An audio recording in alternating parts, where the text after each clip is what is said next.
NASA's breath hitched as the oxy torch's blue flames sputtered out, throwing the cockpit into near darkness. The only remaining light was the glowing metal of the blast doors, still hot from his welding efforts. No, you can't. Come back, he pleaded, smacking the gas canister with his palm. Dark blood smeared the grey metal. Please, NASA's voice hitched, barely audible to even himself over the depressurization alarms and the hiss of escaping air. Please work. He fiddled with the dials, shaky hands barely able to grasp the knobs properly. Blood. So much blood. It was in his eyes now, running down his face, pooling under his feet. NASA depressed the torch's trigger, not even bothering to wipe his eyes. Nothing. Hours of fighting for survival, hours of pain and sweat and so many tears. And he was so tired. If he stopped moving, took a second to breathe, he could sort all of this out. He just needed to sit down. As his eyelids fluttered closed, the glowing weld faded like a nightlight dimming to darkness. Oh, he thought, just like when Bubba would tuck me in.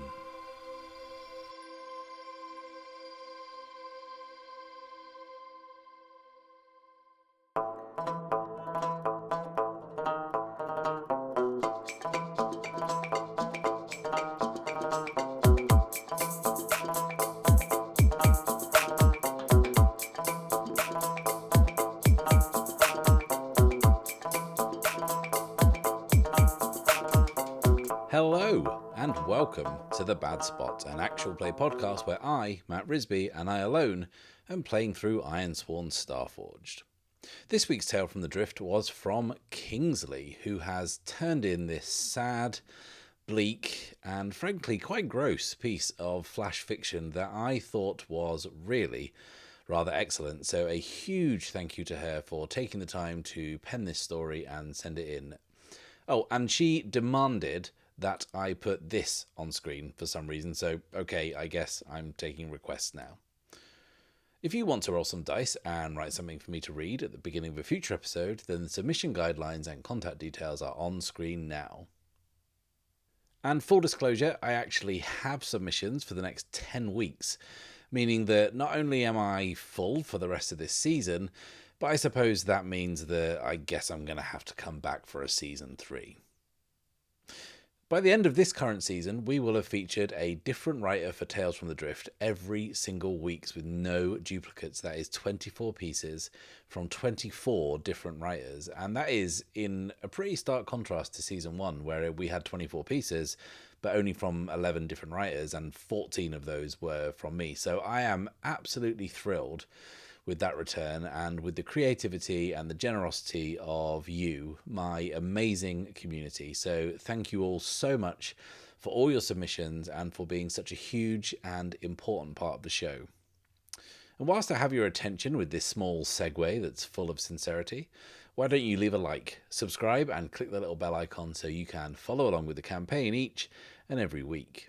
These things are really important for supporting the channel and supporting what I do, and if you really want to support the channel, then why not check out the Bad Spot Patreon. There you'll get early access to all episodes, exclusive monthly behind the scenes videos, and your name on screen, like these lovely people.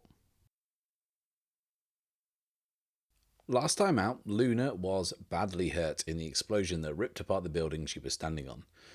Needing to reach her and come to her aid, Archer changes up the plan and uses the broken conveyor belt and mining chute to crush the infected under an avalanche of rubble.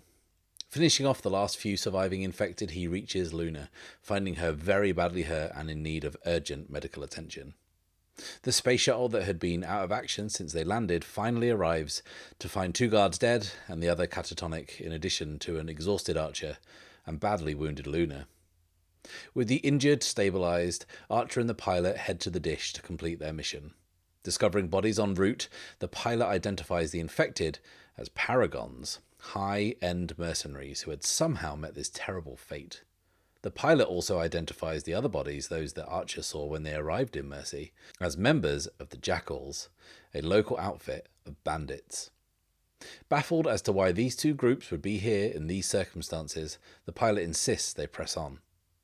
At the compound below the dish, Archer gets lucky and manages to reorient the dish by running an automated sequence which brings the entire facility back online.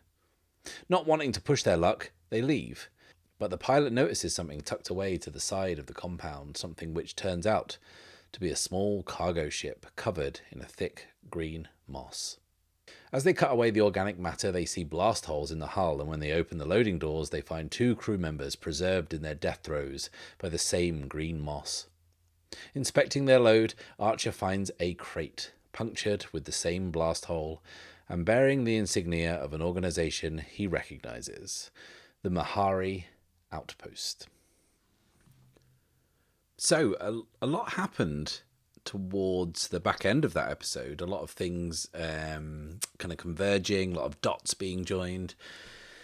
But I'm not going to launch right into it with this kind of big exposition dump. I'm going to shift us through time a little bit here and move the narrative on a little bit. But first, just need to take care of some housekeeping. Because Archer brought the dish back online last episode by using his superior technical knowledge, also known as flicking the on switch and hoping for the best. I think because he did that, we can reach a milestone and mark some progress on our vow. Because I think bringing the dish online absolutely counts as acquiring a crucial item or resource. So let's mark progress now. So up to 9 out of 10. And that's very nearly 10 out of 10, but also just because of how it's going, I don't really think there's anything else we can do towards that. I don't think we can get up to a full 10. So that very well might be it. But like I said, we're going to flash forwards in time here. And not like a huge amount. We're going to flash forward to the shuttle. We're all on the shuttle, and the pilot is in his seat up front, but he's not steering or working any of the controls because the shuttle is currently in the drift. The twirling ribbons of red and gold and indigo streaking past the cockpit window as they travel at extraordinary speeds back to purgatory. And whilst he's not busying himself with actually flying this ship, he is actually doing something. He's kind of checking over some kind of details on his data pad, kind of scrolling up and down, looking for some info or other. Sat in the same seat as they were when they took off is the one other surviving guard. They haven't taken their mask off or even really moved all that much since they took off, just sat there, motionless. And strapped into the seat opposite is Luna, slumped over, unconscious, but alive. On the floor between them, 2 body bags. And pacing the cabin, deep in thought, is Archer Barlow, turning the events of the last day over and over in his head, trying for the life of him to figure out what on earth could have possibly happened in the town of Mercy. Beyond the fight with the infected, which was horrifying and kind of almost beyond the realms of human comprehension, the whole vibe of the place with this deserted town and the powered down dish, the paragons, the jackals, cargo hopper, the Mahari outpost crate. These are all bafflingly confusing pieces in an incredibly complex puzzle that he was now pacing the cabin trying to solve. And I think that all this trying to kind of process what he's seen, and also the fact that he's been deep in thought about what he is about to do, the plan he's kind of trying to come up with, I think is going to be a move. And that move is going to be secure an advantage. Secure an advantage says, when you assess a situation, make preparations, or attempt to gain leverage, envision your action and roll. And we are very much making preparations here, planning things out, because Archer has a real challenge ahead of him here. There's no reason that the guards didn't just shoot him in the back the second that the dish came back online once he'd served his purpose. There's no reason why they didn't just take off and leave Archer and Luna there, which poses an interesting question, which was that the plan? Was that the plan for the guards to kill them once they had fulfilled their obligations? And I'm going to say that it actually was. I think that creepy tech bro guy who dispatched Archer on this quest just wanted some insurance, an extra couple of bodies to help out, and I think he would have instructed those guards to either kill them if they were still alive or leave them behind if they had survived. But what I think is, the guard who'd been given that instruction was the guard who was first to die. You know, the guard who was taken out in that opening exchange of gunfire, which left the pilot who was back at the ship and the tech guy who also died, and then the other guard who was the only other survivor. And I think that Archer has kind of figured this all out, and has also figured out that when they return, it's going to be like somewhat of a surprise that Archer and Luna have actually come back. And bear in mind that when the tech bros sent them all off to do this, it was a fairly routine assignment. Like Archer and Luna, well, like I said, they were an insurance policy, and they were to be disposed of once the dish was back online, because why leave outsiders who had seen inside the cradle alive? They've outlived their usefulness, so why not just cut them loose? But they are both very much still alive and heading back to Purgatory, and Archer has figured out that this situation is, to put it mildly, it's real delicate. To get out of Purgatory alive, he's going to need a plan, and he is going to try and leverage what he has learned on the Streets of Mercy, what he's kind of learned on this mission, to try and kind of buy, I guess, safe passage through the sector. And that is what this move represents. The fact that he's trying to figure out how on earth he is going to get them out of this. So let's secure an advantage. Rolling plus wits.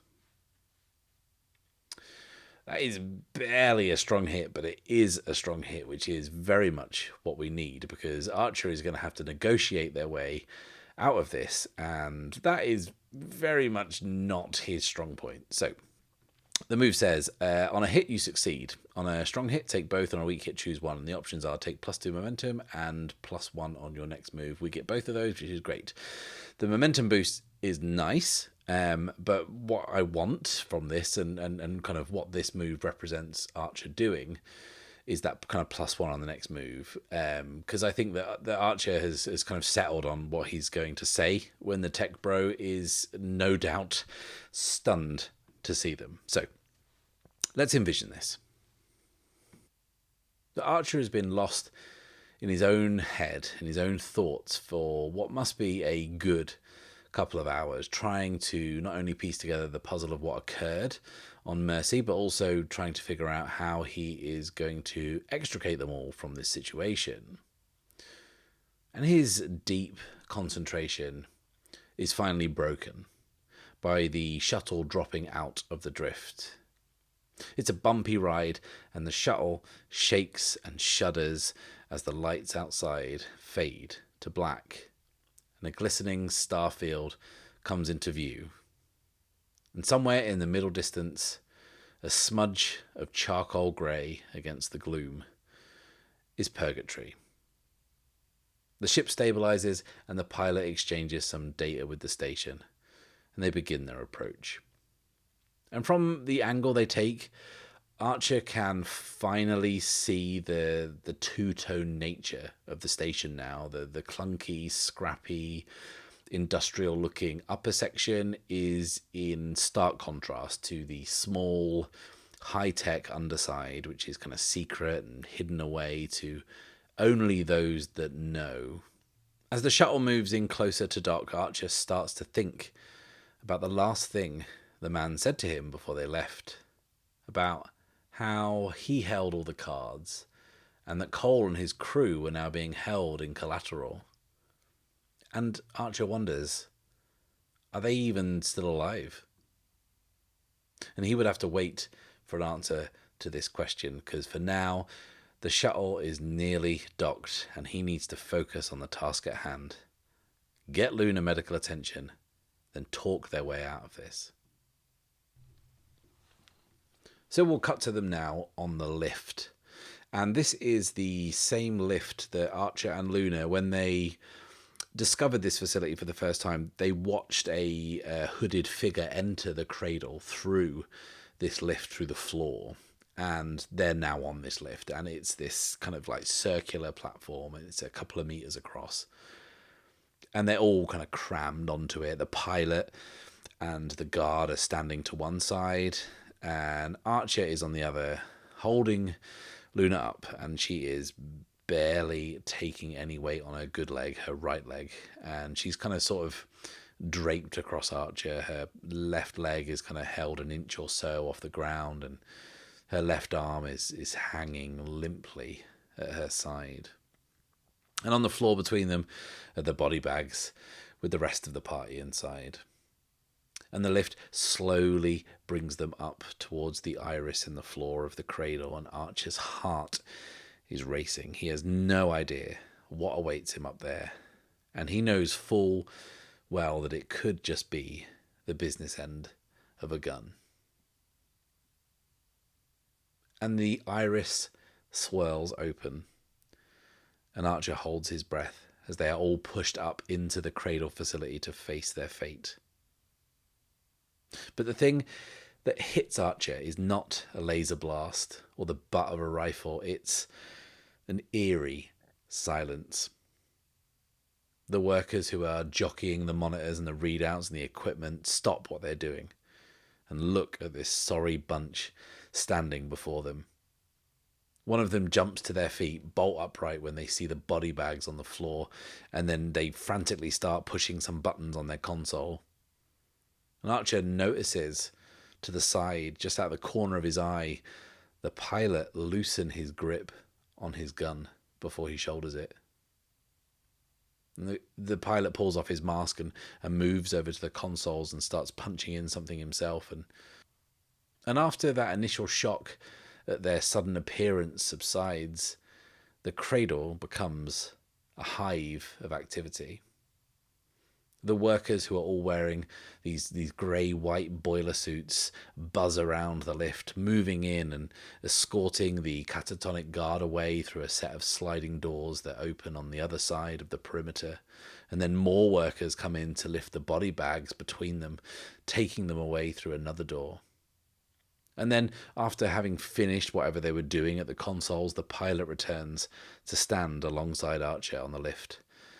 As they watch the man in charge, dressed in an immaculately pressed, light grey, double-breasted suit, walk slowly down the staircase, eyes fixed on the trio left standing.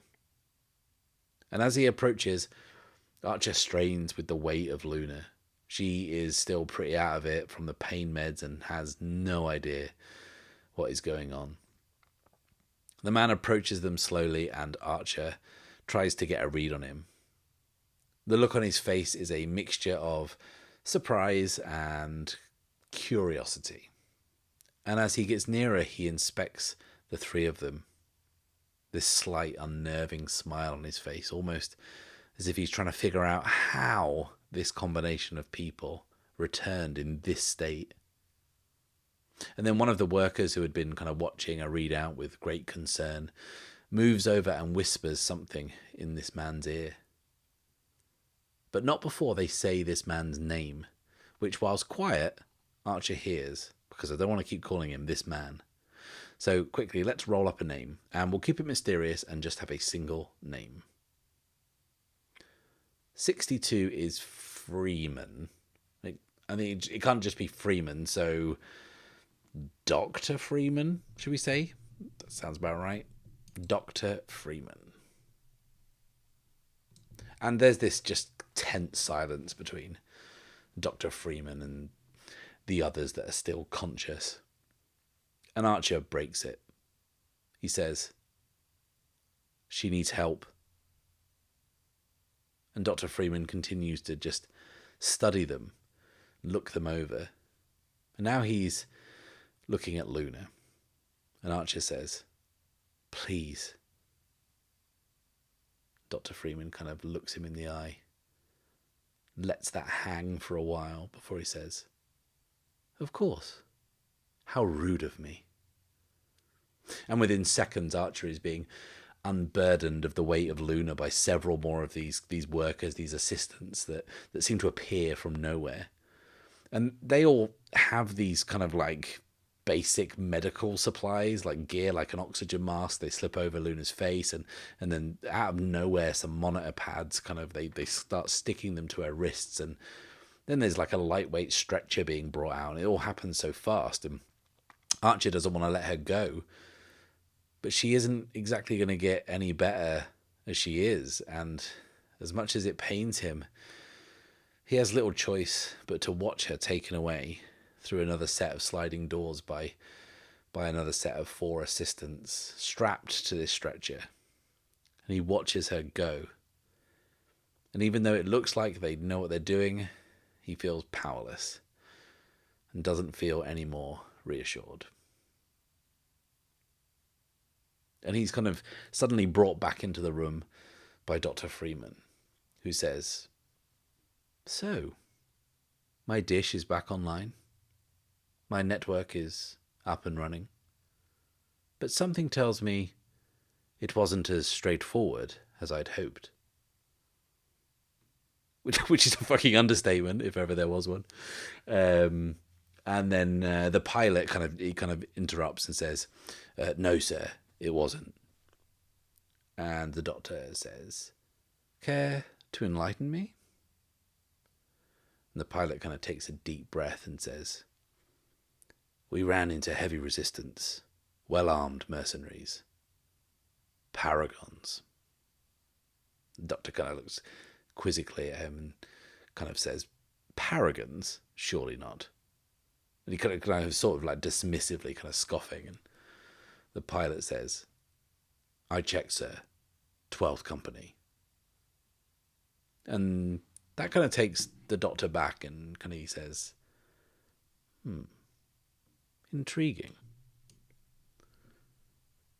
And the pilot continues, "And there were also jackals. Hard to tell how many." "Jackals? With the Paragons?" "I don't think so. They were long dead before we got there. And also, the Paragons, they were changed." And this gets the doctor's attention. I mean, it's all confusing. It's all kind of intriguing. And he says, "Changed?" "Yes, sir. Different. Infected with something. Mutated." I only saw the aftermath. We had issues with the LZ and a power outage. I was grounded some distance away. By the time I arrived, they'd secured the area. "Who had?" And the pilot sort of silently turns and looks at Archer, kind of at the corner of their eye, who hasn't said anything yet. I think Archer is just sort of kind of listening and biding his time. And the doctor says, "How many?" The pilot says, "A dozen, probably more."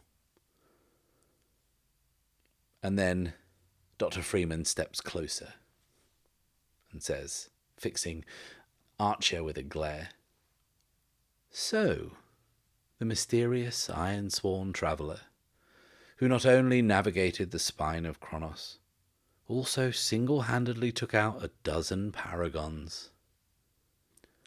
Who are you?"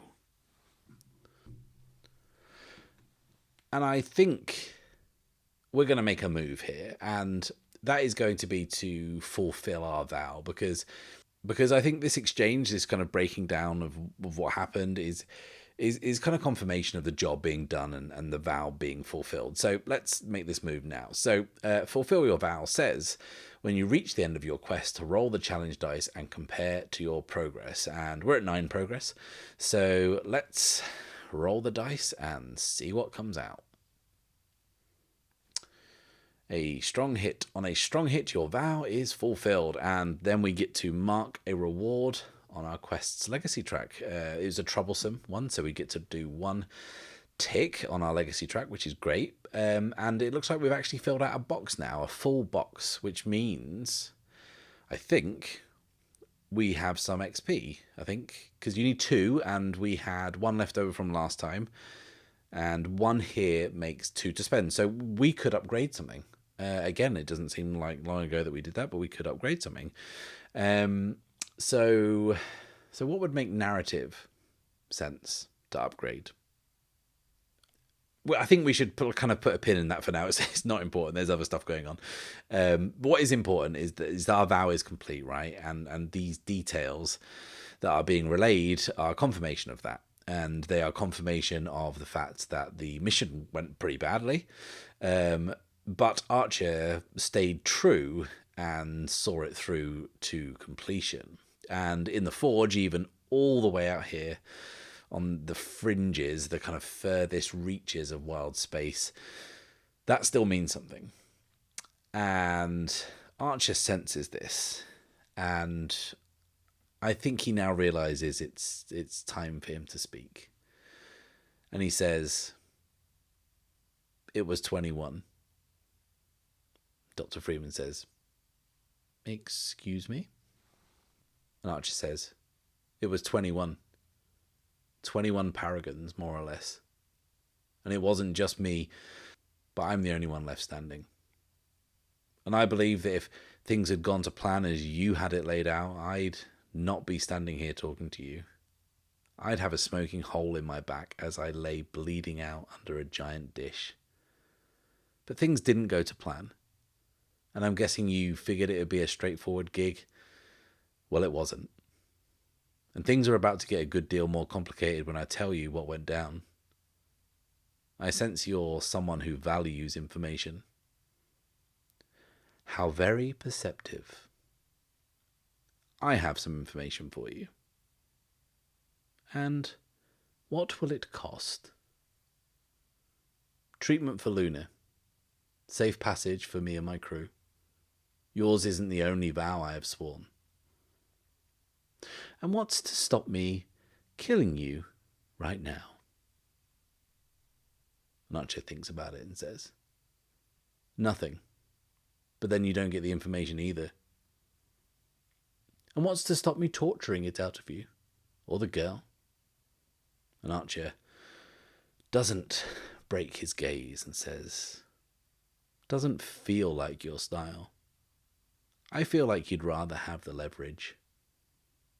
And Dr. Freeman says with a smile, once again, very perceptive. So we're going to try and convince him here. And this is what I've been afraid of, because looking at the move we're going to have to make, which is compel, it says, when you try to persuade someone or make them an offer, envision your approach. And it's going to be a move rolling plus heart, and Archer is typically not good at this. So what I am going to do, and we have to make the move, we have no choice here, but I'm going to actually make the move now and then play out the scene, which is kind of backwards. Normally you'd play out the scene until the fiction triggers the move, but we're going to do it the other way. So we're definitely trying to barter here. So let's compel rolling plus heart. Oh, and we get a +1 from the secure advantage that I almost forgot. We did that earlier. That was a total point of me making that move, is to get this bonus.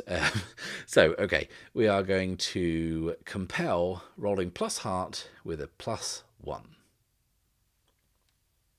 It's a weak hit, which is kind of better than nothing, and our momentum won't help us here, so we're just going to have to eat it. So, the move says, on a strong hit, they'll do what you want or agree to your conditions, take +1 momentum. On a weak hit, as above, but their agreement comes with a demand or complication, envision their counteroffer. So we'll take that momentum first, so we're up to 7 now, which is nice. And like I said, we're going to just play out the scene, and that counteroffer is going to come into play later. So we'll figure out what that is as we go. So Dr. Freeman is thinking about what Archer has said about having information that is pertinent to him. Kind of turns away and walks to one of the desks and sits down on one of the chairs and straightens out his suit, which does not need straightening out, and kind of brushes some kind of non-existent lint off this kind of immaculately clean set of trousers. And he says, "This had better be compelling." And Archer reaches into his bag and pulls something out.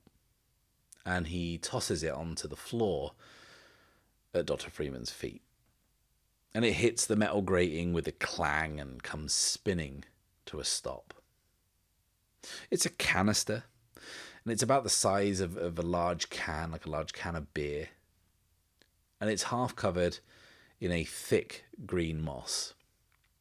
And the other half, the top half, has been blown out as if from the inside. And Dr. Freeman says, "What is that?" And Archer says, "Trouble."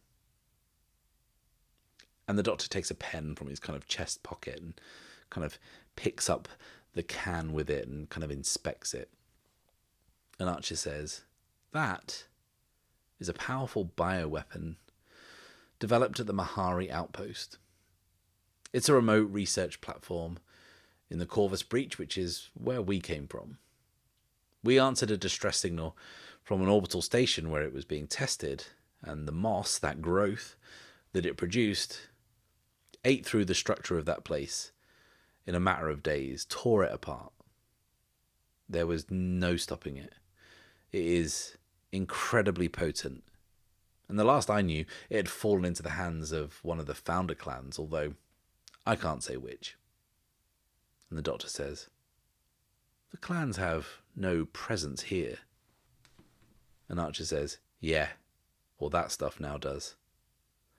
And what happened down on Zant, what we stumbled upon down in Mercy, was an exchange." "An exchange?" And then the kind of pilot kind of chips in and says, "Yeah, we found a cargo hopper with a crate of this on board."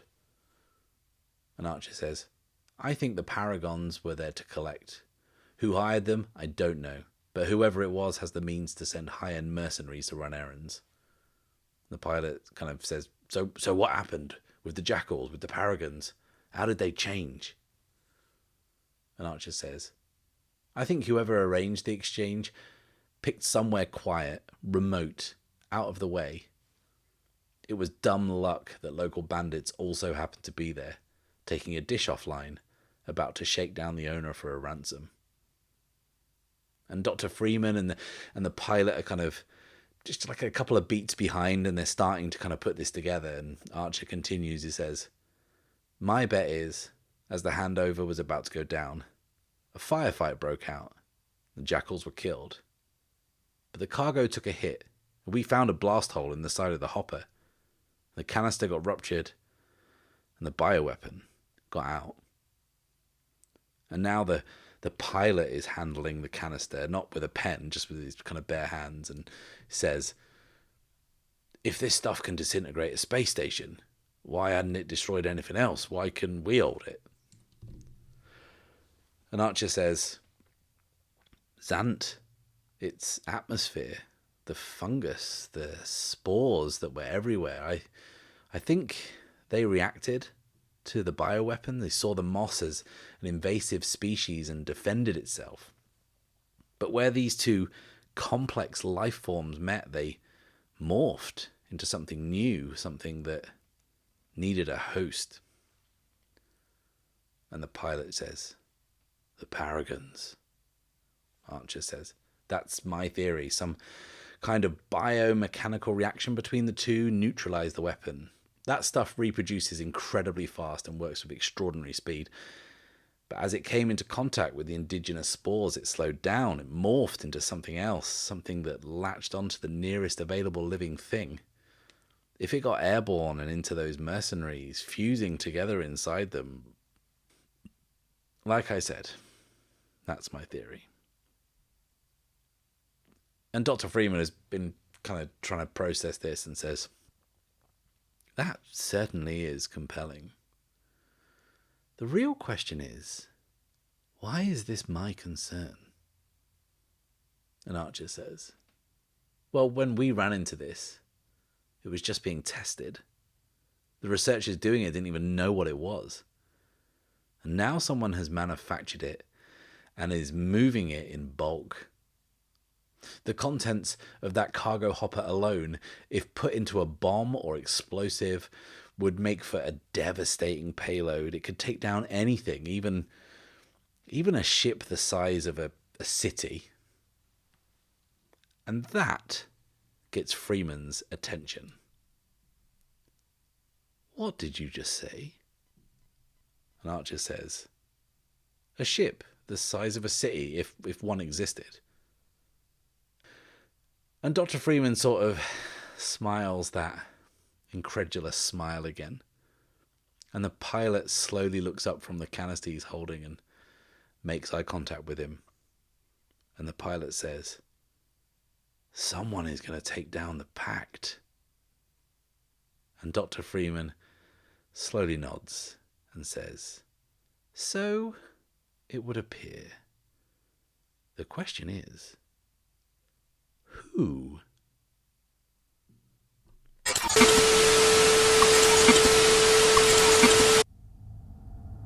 Blake Sutton stands in the boardroom of the Griffin Institute. Once a place in this storied institution where ideas and knowledge could be exchanged, scientific frontiers could be expanded and theories explored. But now, it was a crime scene. She paced the room, following the clear signs of a struggle: overturned chairs, streaks of blood on the floor, all leading to the head of the long, dark wooden table, where the body of the steward had been found, twisted, contorted in agony. She had pressed the local deputies for information, but had been palmed off with the official line, referring to an ongoing investigation involving multiple fatalities and very little detail beyond that. But from what she'd heard whispered between the food vendors and their patrons down in the alley, she'd managed to piece together roughly what had happened. From there, she had to bribe a constable to get access to the adjoining building, from where it was a shortcut across the rooftops to get in here. But the extra effort had been worth it, because this was their best lead as to his whereabouts yet.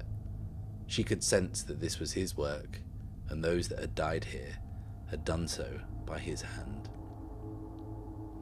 Crouching by the smashed yellow decanter by the overturned drinks trolley, Blake studied the sticky liquid that had stained the ancient wooden floor. Smelled like whiskey. She brings up her comms unit and clicks it on.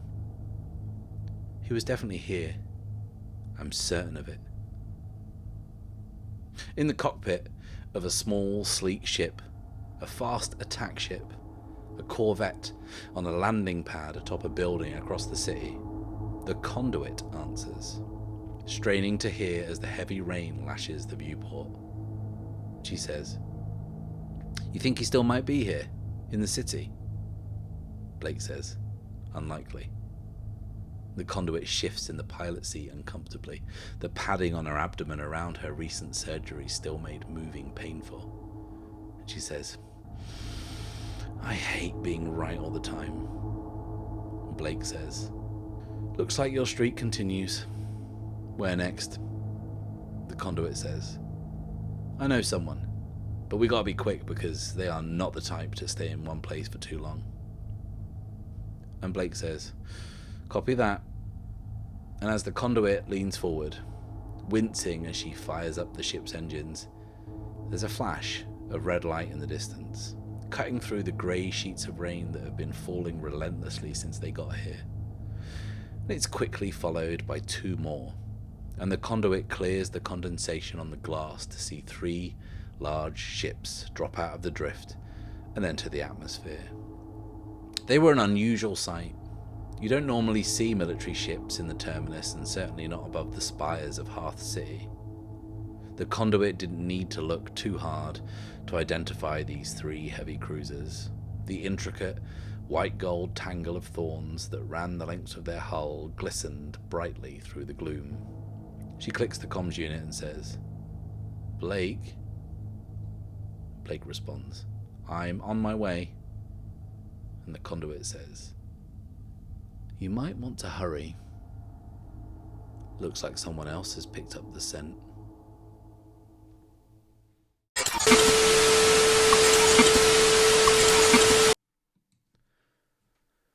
Thank you a million times. Thank you for watching. Please like this video, subscribe if you've not done so already, and click the little bell icon so you can be notified as soon as the next video drops. And please do check out the Bad Spot Patreon, where you can find all kinds of cool perks and really support the work I'm doing. I'll be back next week, but until then, it's farewell and safe passage.